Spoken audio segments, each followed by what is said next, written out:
எங்கே வாழ்க்கை தொடங்கும், அது எங்கே எவ்விதம் முடியும்?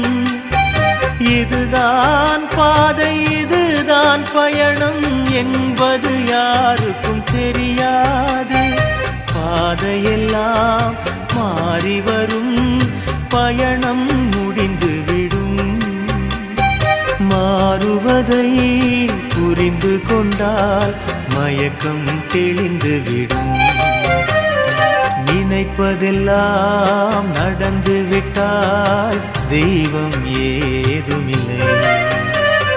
நடந்ததையே நினைத்திருந்தால் அமைதி என்றுமில்லை.